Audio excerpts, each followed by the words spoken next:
Hello বন্ধুরা, তোমরা সবাই কেমন আছো? আশা করি তোমরা সবাই খুব ভালো আছো। আমি তো খুবই ভালো আছি, কিন্তু একটু মন খারাপ, কারণ আজকে পুজো শেষ হয়ে গেল। কি করা যাবে, শেষ তো হওয়ারই ছিল। তোমরা সবাই কেমন আনন্দ করলে পুজোতে জানিও। আমি তো মোটামুটি খুব ভালোই আনন্দ করেছি, কিন্তু আজকের দিনটা হলো না। তো চলো তোমাদের সাথে আজকে একটা ছোট্ট ব্লগ শেয়ার করি। আজকে চিকেন রান্না করব। তোমরা সবাই ভালোই রান্না করতে পারো জানি, তাও আমি আমার মতো করে তোমাদের সাথে শেয়ার করব। আজকে সব কিছু মিক্সড করে চিকেনটা রান্না করব, ঠিক আছে? তো চলো দেখা যাক কেমন হয়। এবারে কড়াইতে তেল দিয়ে দেবো। তেলটা গরম হয়ে গেলে পেঁয়াজ দিয়ে দেবো। আজকে আমি উনুনে রান্না করছি। উনুনে রান্না করার মজাটাই আলাদা, তাই না বন্ধুরা? এবার পেঁয়াজের মধ্যে লবণ দিয়ে দেবো।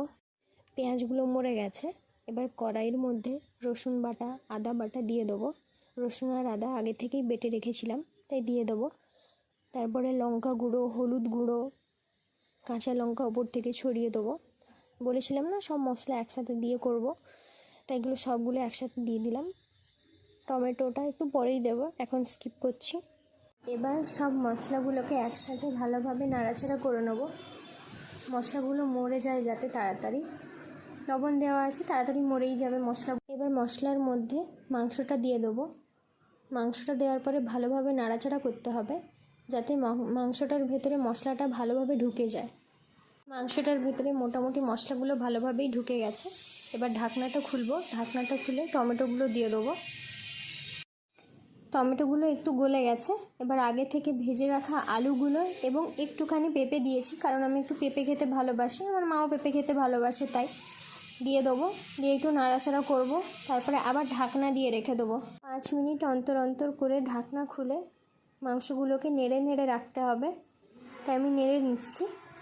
আর উনুনে রান্না হচ্ছে, তো উনুনে বেশি আঁচ লাগলে আবার তরকারিটা নিচে লেগে যেতে পারে, তাই ভালোভাবে নেড়ে নেড়ে রাখতে হবে। দেখতেই পাচ্ছ মাংসগুলো প্রায় হয়েই এসেছে, জলটা বেরিয়ে গেছে। এবারে তেলটা বেরিয়ে গেলে আর একটুক্ষণ নেড়ে নেব। এই দেখো বন্ধুরা, আমার মাংস কষা হয়েই গেছে, তেলটা বেরিয়ে গেছে। তোমরা কে কে কষা খেতে ভালোবাসো আমায় কমেন্ট করে জানিও, আমার তো খুবই ভালো লাগে। কষা তো হয়ে গেছে, এবারে জল দিয়ে দেবো পরিমাপ মতো। আমার তো মাংস রেডি, এবার আমি শুধু খাবো। তোমরা আজকে কে কে কী কী খাচ্ছ জানিও।